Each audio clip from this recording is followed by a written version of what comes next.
दोस्तों, एक internal Kota panel जो कि हेड किया गया था बाय जस्टिस एच.एन. नागमोहन के द्वारा, वो बताता है कि कर्नाटका में 75% SC still faces the cases of untouchability and discrimination.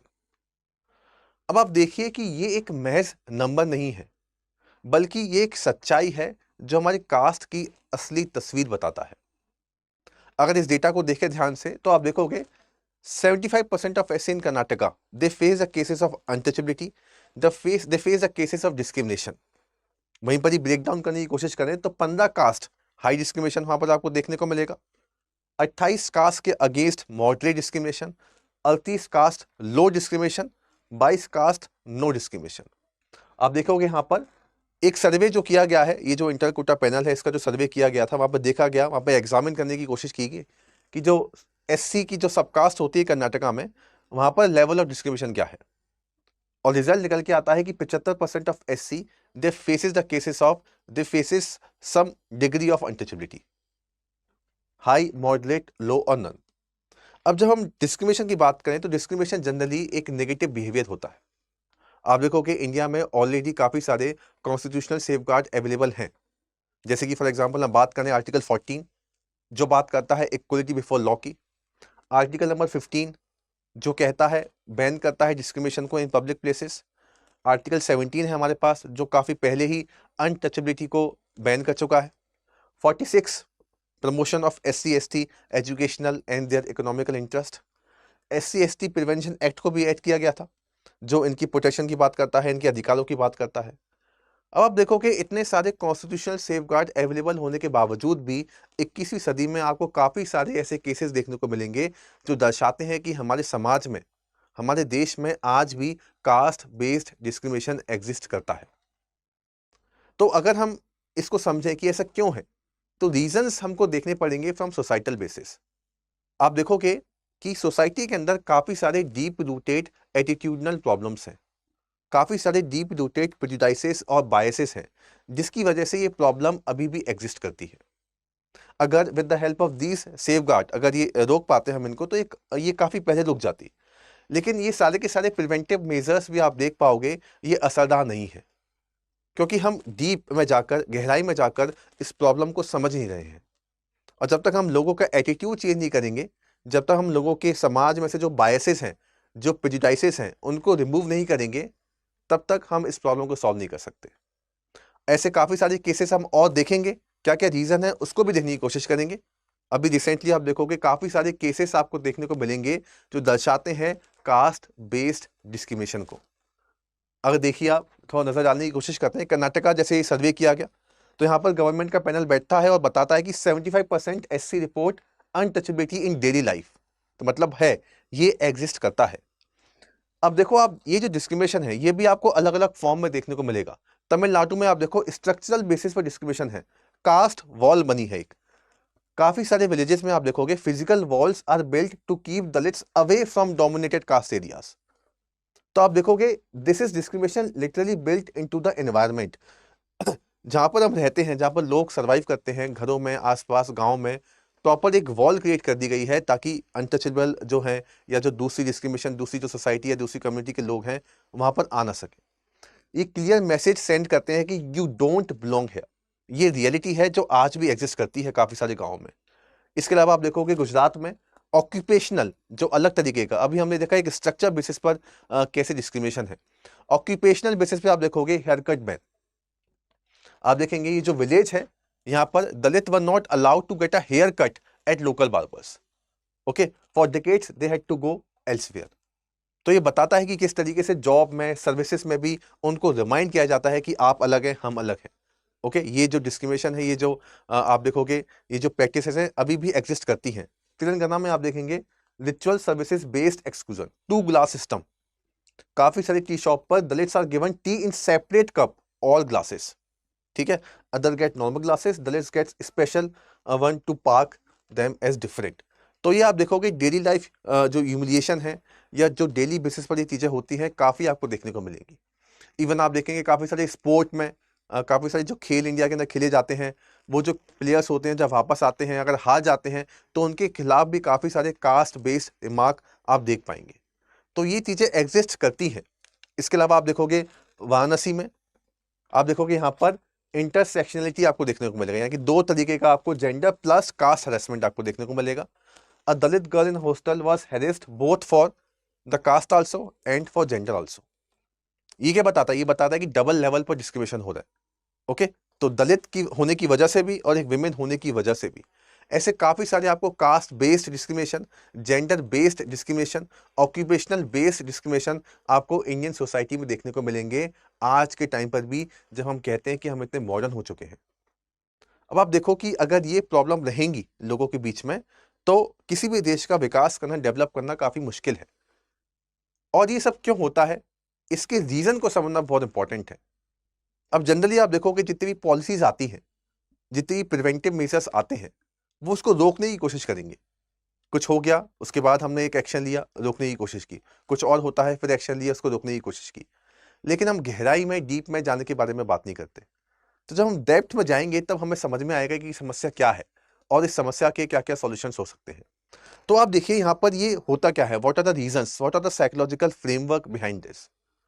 तो अगर हम देखने की कोशिश करें, देखिए किसी भी डिस्क्रिमिनेशन का जो रूट होता है वो हमारे माइंड से शुरू होता है।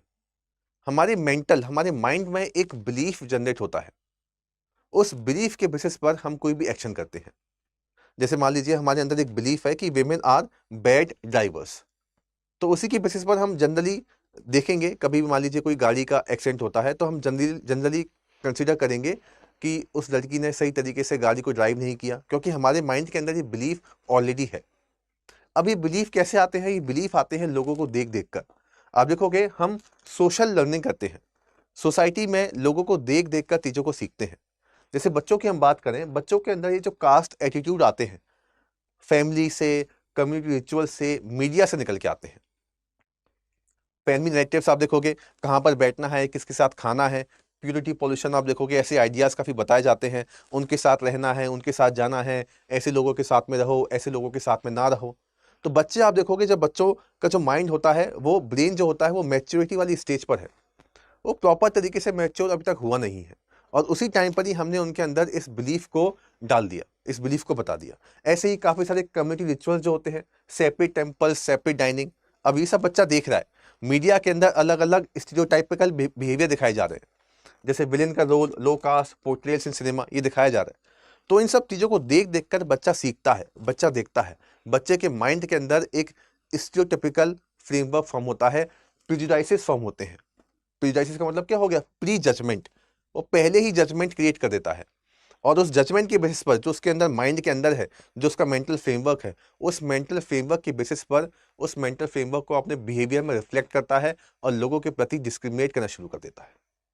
तो इस तरीके से आप देखोगे, जैसे तेलंगाना में 2 ग्लास सिस्टम, यंग चिल्ड्रंस सी सेग्रीगेशन एज नॉर्मल, क्योंकि वहां पे हो रहा है, ये उनकी सोसाइटी में है।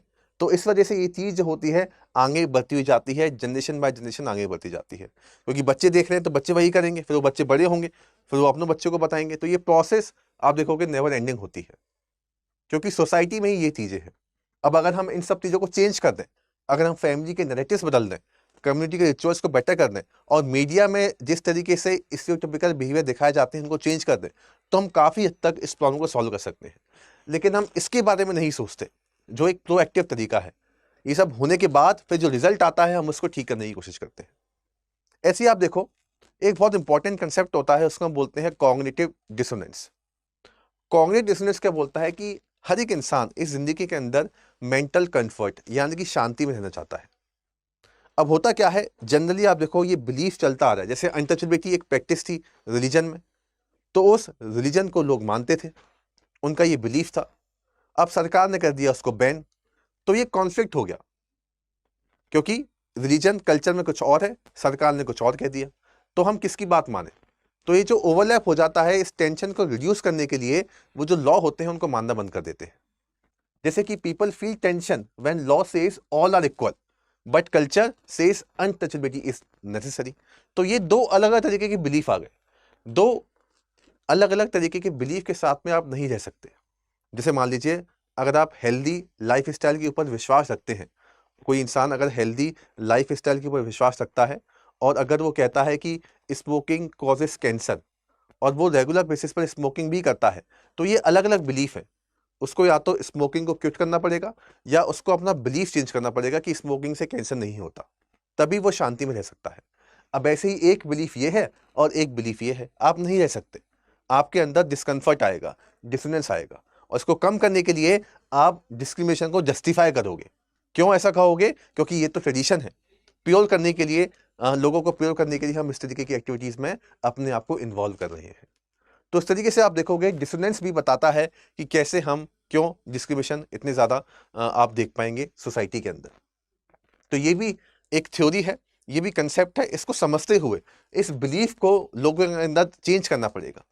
जब तक हम इस पर टारगेट नहीं करेंगे तब तक ये काम नहीं हो पाएगा। इसके अलावा सबसे most important, societal identity and group outgroup biases. आप देखेंगे सोशल साइकोलॉजी एक फील्ड होती है साइकोलॉजी के अंदर जो इन सोशल बायसेस को पढ़ने की कोशिश करती है। वहां पर आप देखोगे बहुत इंपॉर्टेंट थ्योरी है ताजफेल और टर्नर की। ये बताते हैं सोशल आइडेंटिटी थ्योरी के बारे में। अब होता क्या है, जब भी हम किसी ग्रुप के मेंबर बनते हैं तो हम अपने आप को उस ग्रुप से आइडेंटिफाई करना शुरू कर देते हैं और दूसरे ग्रुप को हम नेगेटिव तरीके से देखना शुरू कर देते हैं।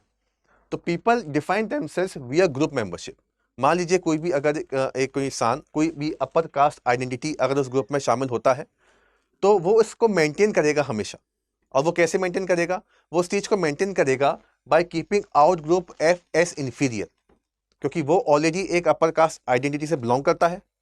तो वो हमेशा अपने आप को उस ग्रुप से आइडेंटिफाई करेगा और हमेशा दूसरे ग्रुप को इंफीरियर बताने की कोशिश करेगा।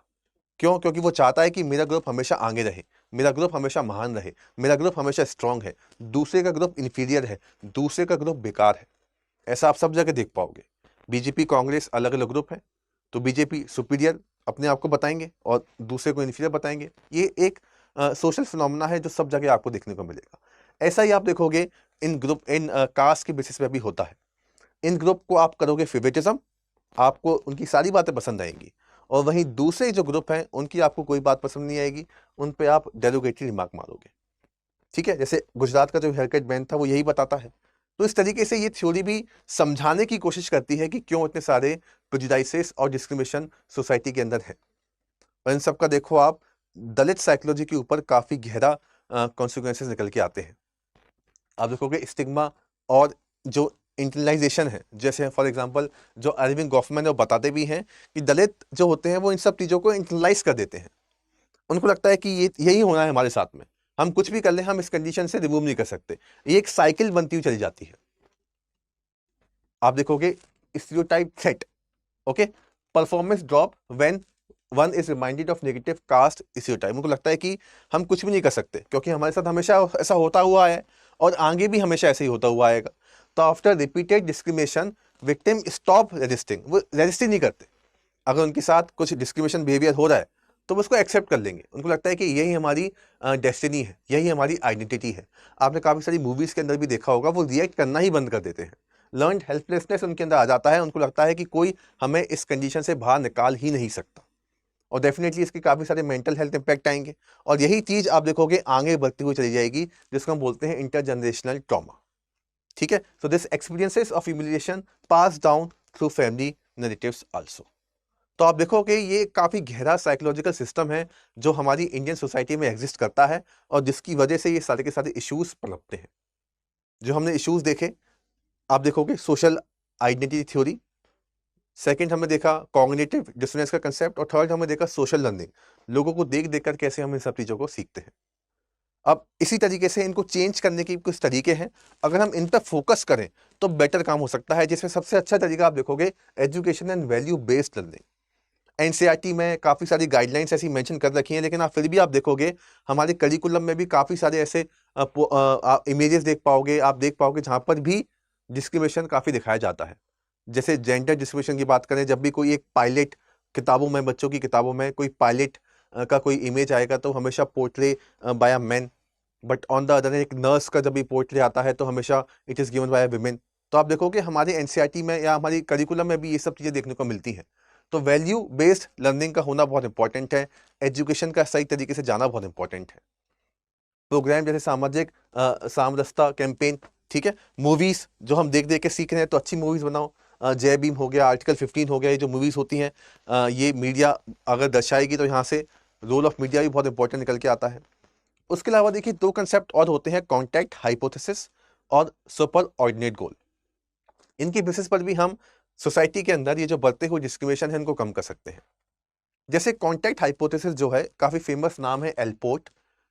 ये बताते हैं कि जब हम लोगों के बीच का कॉन्टैक्ट इंक्रीज कर देते हैं तो प्रेजुडाइसेस और डिस्क्रिमिनेशन अपने आप कम हो जाते हैं, लेकिन इसके लिए शर्त यह है कि हम दोनों को इक्वल स्टेटस पर लेके जाएं। जैसे मान लीजिए एक कोई दलित बच्चा है और एक कोई अपर कास्ट का बच्चा है। अगर वो दलित बच्चा क्लर्क है और अपर कास्ट का बच्चा आईएएस ऑफिसर है तो उनके बीच में कॉन्टैक्ट पॉसिबल नहीं है।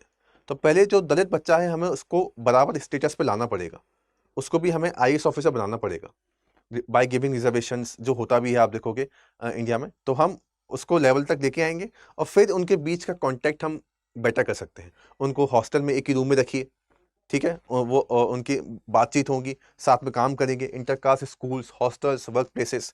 तो इनकी बेसिस पर हम कॉन्टैक्ट क्रिएट कर सकते हैं, लेकिन कंडीशन यही है कि हमें उनको एक इक्वल स्टेटस पहले देना पड़ेगा।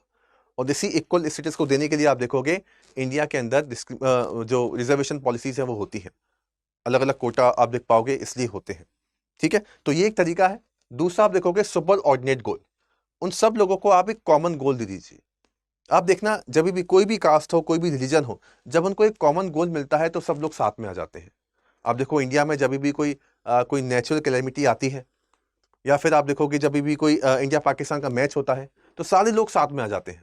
या फिर कोई और डिजास्टर होता है या कोई अटैक होता है तो सारे कास्ट, सारे रिलीजन के लोग साथ में आ जाते हैं। तो ज़रूरी नहीं कि ऐसा ही करें, लेकिन हम कुछ उन्हें कोई भी कॉमन टारगेट, कॉमन गोल दे सकते हैं। जैसे फार्मर यूनियन बना दिया, ठीक है, वर्कर्स स्ट्राइक जब होती है, आप देखोगे सोशल मूवमेंट जब होते हैं तो ये बियॉन्ड कास्ट होते हैं, लोग साथ में आते हैं। ठीक है, shared struggle for wages, water, land rights weakens caste division, आप देख पाओगे। ठीक है, जैसे एग्रीगेशन प्रोटेस्ट जब हुआ था तो many caste barriers temporarily dissolve हो गए थे, क्योंकि उनके पास एक कॉमन गोल था। तो ऐसे हम उन्हें कुछ पॉजिटिव कॉमन गोल दे सकते हैं, टारगेट दे सकते हैं, जिससे उनका कॉन्टैक्ट आपस से बढ़ेगा और वो आगे बढ़ेंगे और साथ में मिलकर काम करेंगे। और डेफिनेटली मैंने बात की, एजुकेशन और वैल्यू बेस्ड लर्निंग बहुत इंपॉर्टेंट है। स्कूल्स बहुत इंपॉर्टेंट रोल प्ले करते हैं, क्योंकि बच्चों को इन सब चीज़ों को सिखाना बहुत इंपॉर्टेंट है। तो एनसीईआरटी की जो गाइडलाइंस है, जैसे gender and caste sensitisation curriculum, ये होना चाहिए। वैल्यू एजुकेशन का होना बहुत इंपॉर्टेंट है।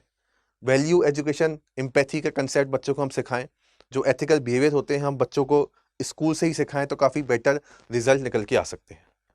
तो इस तरीके से हमने इस मुद्दे को थोड़ा डीप में जाके देखा। और डेफिनेटली रोल ऑफ मीडिया मैंने डिस्कस किया था, लोगों का एटीट्यूड, ये जो आप देखोगे स्टीरियोटाइप हो गया, प्रेजुडाइसेस, डिस्क्रिमिनेशन आप जो बिहेवियर में दिखा रहे हो, ये सब एटीट्यूडनल प्रॉब्लम ही तो है। तो मीडिया के इन्फ्लुएंस से हम इन सब चीज़ों को काफ़ी हद तक कंट्रोल भी कर सकते हैं। और अगर नेगेटिव इम्पैक्ट आएगा तो आपको पता है, टीवी जो होता है, टेलीविज़न बहुत इंपॉर्टेंट सोर्स है। मीडिया को ऐसे ही हम फोर्थ पिलर नहीं बोलते डेमोक्रेसी का। मीडिया बहुत इंपॉर्टेंट रोल प्ले करता है हर एक चीज़ में, और यहाँ पर भी उसका काफ़ी इंपॉर्टेंट रोल जो है निकल के आएगा।